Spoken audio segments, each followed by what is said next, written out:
AVAIYA has changed my life. AVAIYA has made me the woman I am today. AVAIYA is my home. AVAIYA is personal freedom. AVAIYA is the reason my life continuously improves.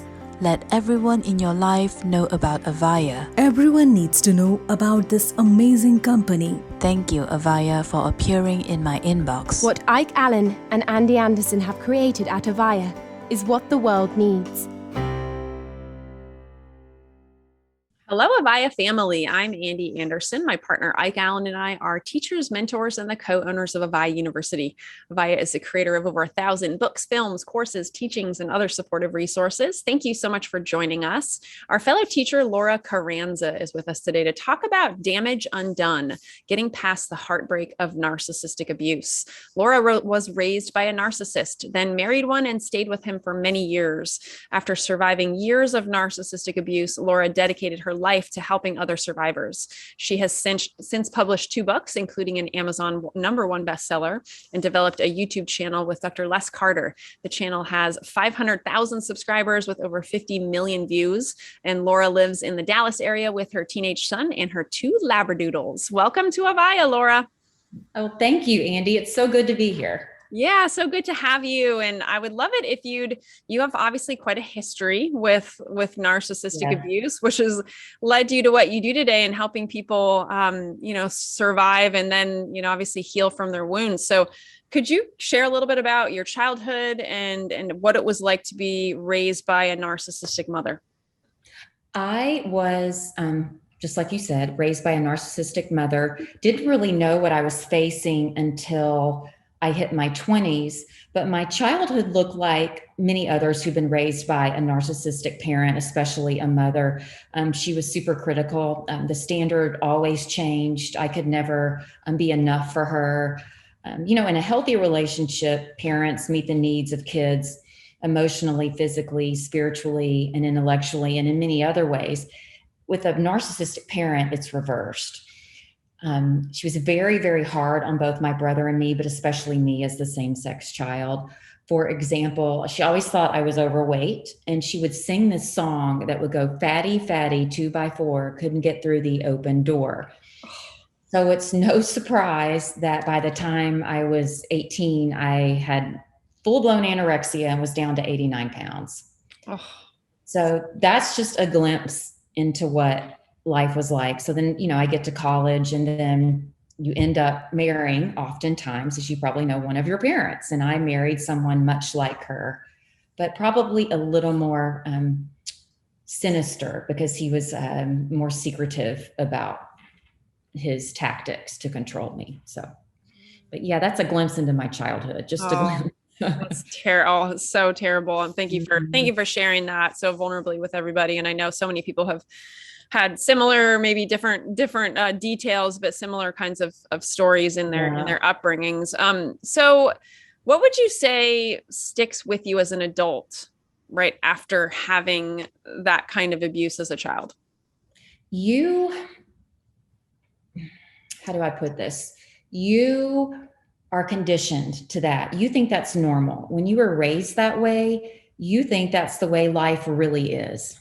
So you go out into the big bad world as an adult, and you gravitate toward people that are like that parent or those parents. And in my case, I turned into my dad, who's one of the nicest people that has ever walked this planet. He is such a good man. But I was like talking to my counselor this week about it as well. He's also a doormat because he's been with her for 52 years. And it breaks my heart because I can see from the outside the dynamic that's going on. He's the empath. She's in control. She's the narcissist. So you model that, of course, in your adulthood, and the voices stick with you in your head. Oh, you're not good enough. No one's ever going to love you. Oh my gosh, why do you think you're worthy of this job? Why do you think you're worthy of this person being in your life? And you're also taught, I think the key thing is true love has to be earned. And so you begin to look for people and you gravitate toward people, other narcissists, where you try to earn their love because you could never earn your mom's love. Right. And it's just a horrible cycle, it's just, and another voice that sticks with you that says, well, if my mom can't love me, who can love me? Right. So I've done all of this work, in 6 years since my divorce, and have finally gotten to a healthy place and able to listen to my body and my instincts when I meet a narcissist, and I won't go out with them again. Mm-hmm. Mm. Or be around them if it's just a friend or a colleague. I steer clear. Yeah. So. Yeah, absolutely. Yeah, it definitely seems to create a lot of, right, like you were talking about, what I'm labeling as, right, like a low self-worth or low self-esteem, Yes. right? Lots of self-doubt and inner criticism kinds of conversations in our adult lives. Is that kind of how you see it also? Yes, absolutely. And it's like you're having this whole dialogue in your head and no one knows what's going on. And if you share it, they go, "Oh, stop it. You're smart. You're pretty. You're successful." But there's this inner voice, i.e., mom or i.e., ex-husband, that says, "No, you're not. Are you kidding me? Everyone thinks you're a loser." Right. And you play that over and over, and then you begin to believe it. Then you begin to act it. Mm-hmm. And life doesn't turn out as well as it could if you listen to those voices. Right. Yeah, absolutely. So going back to your, your specifically your marriage, you were raised by a narcissistic mother, you married someone who was a lot like her. What would you say was the most detrimental thing about your marriage? That I thought this must just be what marriage is like, that I just need to take it on the chin. I just need to survive this. This is my fault. Everything that's going wrong, I've got to change and be better and work harder at this. And we were together 16 years, but married 13 years. And I would say at about the 10-year mark, a friend handed me Dr. Lundy Bancroft's book. I bet you've read it. Why Does He Do That? Inside the Minds of Angry and Controlling Men. Pivotal in me going. I read it one night, stayed up all night reading it. And I thought, that was in 2013. I thought, this is it. This is what I'm dealing with. Oh my gosh, it's not me. And then I started making plans to exit that marriage. And it took me 3 years. Gotcha. Yeah. So do you have any, I guess, right, suggestions for, actually, let's talk a little bit about your healing process. Ask me anything. And then, yeah, I want you to talk a little bit about like how you could help people who are in a similar scenario to you and like are having, right, a difficult time leaving because, right, you said it took 3 years, like any suggestions, thoughts of how to handle that very difficult scenario. And feel free to chime in too, Andy, because I know you do education. I think the first thing to do, and you may agree with me, is learn as much as you can. Know what you're dealing with, whether it's videos, books, the courses you guys offer, anything that can help you understand really what you're dealing with and that it's not you. And then I tell some of my clients, I do some recovery coaching and people that are wanting to leave and to guide them out of it, to understand that this will be one of the hardest parts, but you've already been through so much pain. Once you rip off this Band-Aid, there's peace and eventually happiness and joy on the other side. But to get through this tough part, even if you do one thing a day, just like you're like, okay, today I'm going to watch a video on leaving the narcissist. Tomorrow I'm going to look up one attorney online. The next day I'll call that paralegal there and ask some questions. You do one thing a day, and then it makes it more manageable, because it seems when you look at the marriage and breaking those ties and breaking those trauma bonds, it seems insurmountable. But if you do one thing a day and just start preparing yourself, then it's a little bit easier. Right. Yeah. Thank you. I appreciate that. That's super helpful for people. It says, because obviously if you're coming at it from, oh my God, where in the world do I even begin to have all this stuff and do all these things? And it's going to take a while. And so the baby steps. I love that. You mentioned trauma bonding. Could you share a little bit about, like, for people who don't know what that is, how that works? What is trauma bonding? If anyone watching has watched that Elizabeth Smart case unfold, she was actually trauma bonded to her kidnapper. It was a term, I wrote about this in both of my books, developed by a psychologist named Patrick Carnes, who used it at first when it was dealing with sexual trauma, because, when we're intimate with people, we get often bonded to them. But what happens with the trauma bond is you start staying for that intermittent reinforcement. Like you get all this love bombing, and then all of a sudden at the beginning, the devaluation begins. And then every now and then you get a nugget of positivity or oh, that's nice. You look nice today. Or out of the blue, oh, I love you. And so you start staying even through weeks of abuse just to get that one nugget where you think everything's going to be okay. That's a trauma bond. It's so hard to leave and give up that hope. You're tied to that person through good and bad. And I remember actually telling myself in that marriage, well, we've been through so much already. Why do I want to give this up? Because if he can ever change or ever realize what he has, then we'll be stronger than any marriage I know. Right. False hope, right? Yeah. Yeah. Got it. Thank you. I appreciate that. That was a great description of trauma bonding. So. Yeah. And how, right. Absolutely. Like if we're in so many ways, right. So starved for validation. And especially if you didn't get it when you were a kid, and then just looking for it and waiting for it and anticipating it, and you get it once and okay, now I'm going to wait 3 more months until it happens again or whatever. Yeah. How challenging that can be. So how about your healing process? It's been a few years now. Obviously there's the healing from your childhood as well as your marriage. Can you talk a little bit about how you began that process? I began the healing after my divorce. I saw a therapist that had also, he was my therapist for almost 30 years because when I was 18 and my dad took a look at me that Christmas when I was home from college, and he goes, "You're sick." I was 89 pounds. I was skin and bones. He started making phone calls and got me involved with a therapist in Dallas.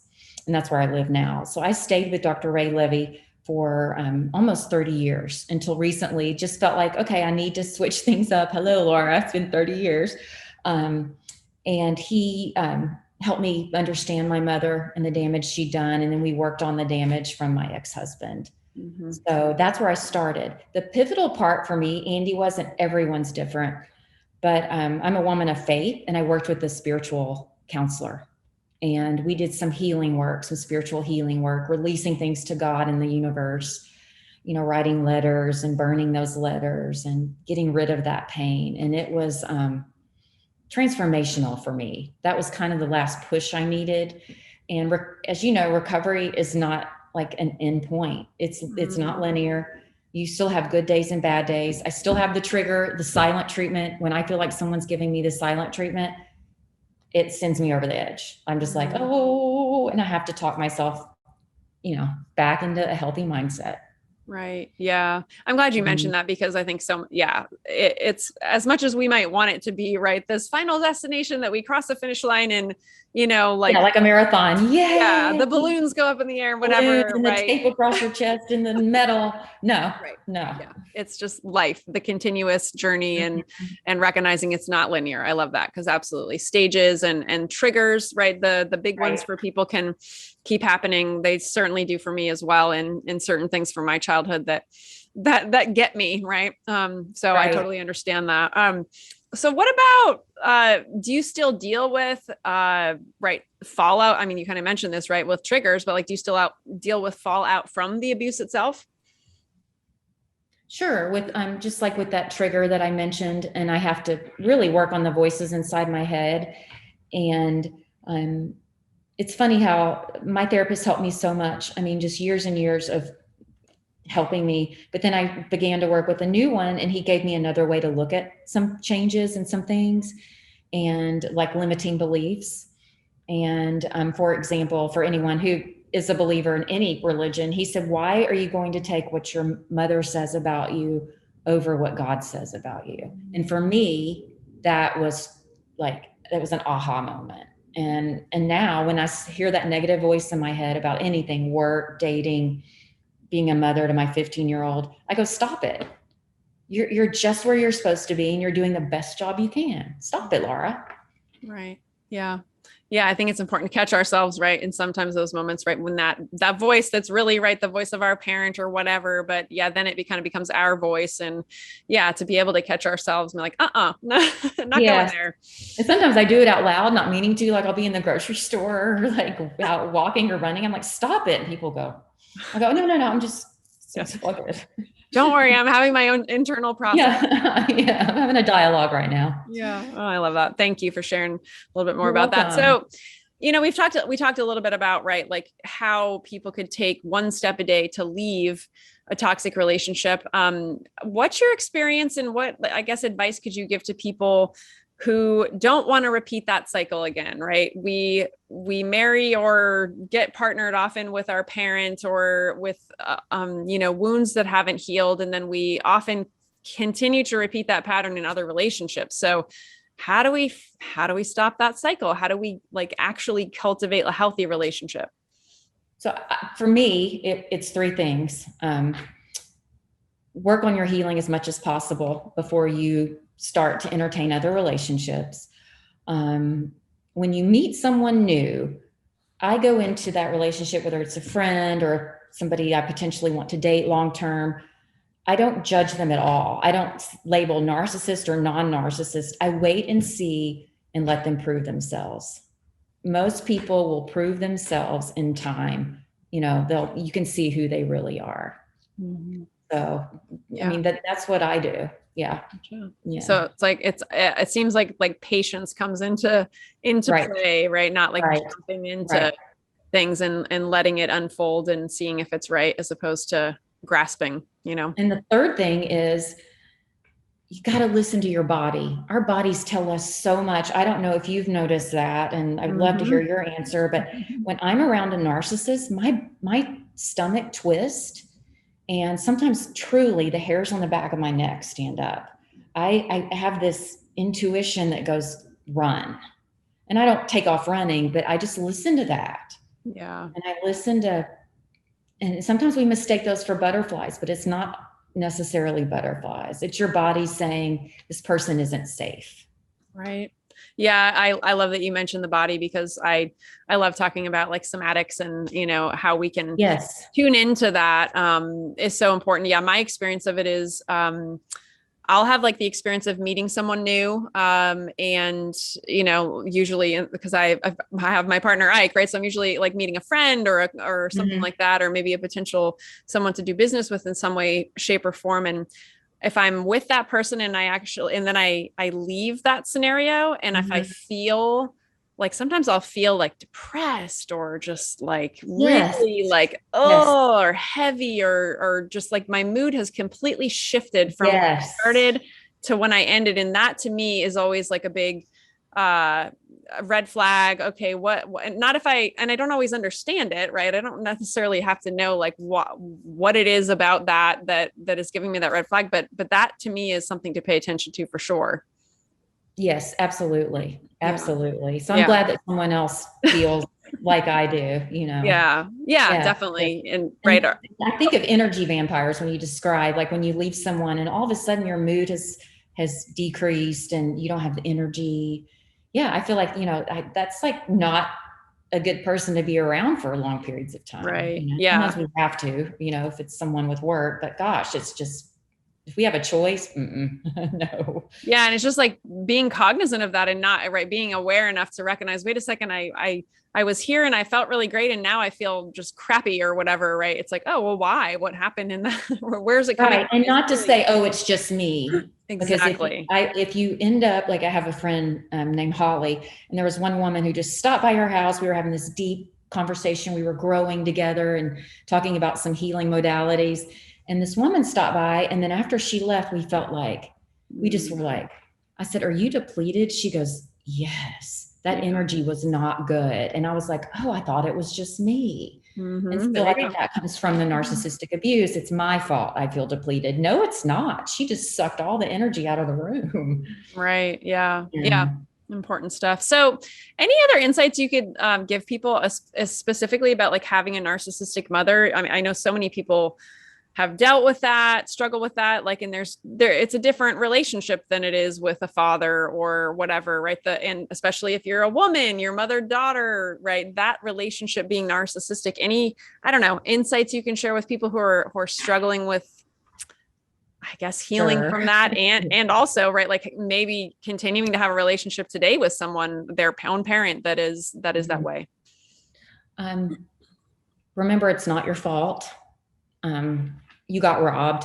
I hate to say that, but we get robbed when we have a toxic parent, and it's sad that that happens. There are ways to protect yourself by limiting time with them, understanding what you're dealing with, and reminding yourself, this isn't me. This isn't me. Dr. Carter and I speak a lot because he's my partner on surviving narcissism across the board. We're even on TikTok now, which is hilarious. He goes, "Are we going to sing and dance?" I said, "No." But we were talking about a situation he had a client who was asked to spend weeks at a time with her narcissistic mother at Christmas. And she goes, "But I have to." And he said, "No, you don't." And he was telling me, because he was reminding me, if I want to spend 1 day or 1 hour, that's my right as an adult now. Right. So you've got to do what is best for you. Mm-hmm. We can't feel guilty when they play the victim. They step into that, narcissistic injury so easily. We can't play the victim. Yeah. And feed into that. We need to do what we need to do to protect ourselves. Yeah, that makes me think of boundaries. And I'm curious about setting that kind of boundary and recognizing that you can, oh, wait a second. Actually, I tell myself I can't do this, but wait a second, I'm an adult. I can make my own choices, and I only need to spend 1 day with you. Any other suggestions there on how to set boundaries with narcissistic people that you deal with on occasion or anything like that? And another boundary can be, don't answer the phone if you're not in the headspace to answer, the narcissistic mom's phone call on a Monday. I tell people, never start your week off on a Monday by entertaining toxic people, even on the phone. Let's start off positive and go into the week in a good headspace. You can call them back. There's no rule that says you have to answer every phone call on your cell. Right. Yeah. Absolutely. Yeah. Gotcha. Yeah. And just keep talking back to those voices in your head. This isn't about me. This is about her and her damage. If it's a narcissistic father, this is about him and his damage. Yeah. This isn't about me. And I think also with just the parental relationship, I think for so many people, it can be difficult to accept, I guess, just finally accept that, wait a second, I never got the love that I wanted or deserved. I'm never going to get it. It's just not going to happen. It's grieving, isn't it? It's grieving. I have grieved that relationship so many times and have found bits of it from other women, older, that are mentors to me that I can pick up. There are two of them. Moncher, we call her, and then a friend named Mary Beth, and they're in their 70s, almost 80s. And I can call them anytime. Aww. And they answer, and we talk about things that I need to talk about, and vice versa. Yeah. Oh, that's so sweet. I got the chills when you said that. Yeah. We can find the different, right. Yeah. The different, if there's one role called mother, right. Yeah. We can find that role in other people in our lives and be able to fulfill on that for ourselves in that way. So I love that. Right. Right. And understand one more thing, we all die, parents die. When a parent dies, there may be more grief there for what could have been. But you've got to remember you did everything you could for what could have been. Right. So it's just, I don't know, I'm trying to grieve gradually. So when that happens, I'm not just, devastated. Right. Yeah, that's a good point. And just recognizing that we can't control, right? We can't control other people. It's just we can never. No. We can control right here. Yep. Absolutely. So awesome. Thank you. This has been amazing information. And I really appreciate also just your personal story. And I know so many of AVAIYA students can relate to that, whether it's with a parent or a partner or an ex or what have you. So could you share a little bit about your gift that you have for everybody? And there's a button below that links over to that. Okay. It's a book, How to Prepare to Leave the Narcissist. It's funny that came up in conversation. Gotcha. So it's 7 tips on how to prepare. And one of those is take it day by day. But yeah, check it out. It's a free ebook. Again, we're on TikTok, YouTube.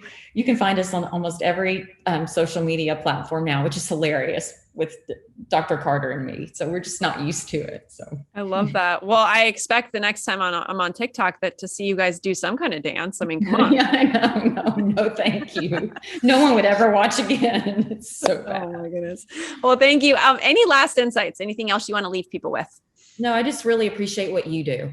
Thank you for your education and and helping others and opening your heart so much to help people. So thank you. And thanks for having me and soon Dr. Carter on. Yeah, well, our pleasure. Absolutely. And thank you for all that you bring to the world as well. And thank you, AVAIYA students watching or listening, for showing up for yourself, for being willing to go on this healing journey. And we will see you all again very soon. Take care.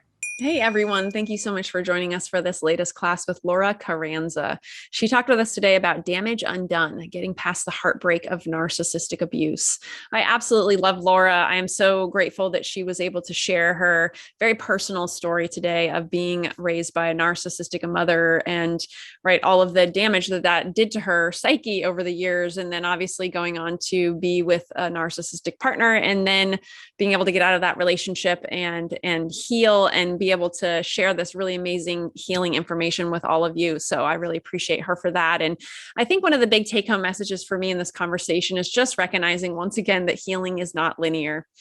It is not I'm going to go from step 1 to step 2 to step 10 to step 20, and then I'm going to pass the finish line and the fireworks are going to go off and it's all going to be done. And everything's fixed inside of me that I think is broken and all of that kind of stuff. So I think that's important because a lot of us tend to want that. Of course, who wouldn't want it to be that simple, right? That we could just cross that finish line, take some steps, cross the finish line and be 100% healed and never be triggered again. That sounds great. I would love that as well.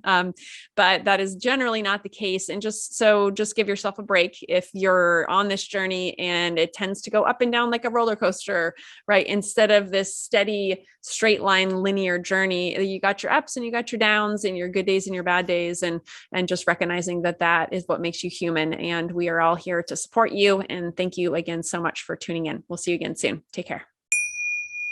AVAIYA has changed my life. AVAIYA has made me the woman I am today. AVAIYA is my home. AVAIYA is personal freedom. AVAIYA is the reason my life continuously improves.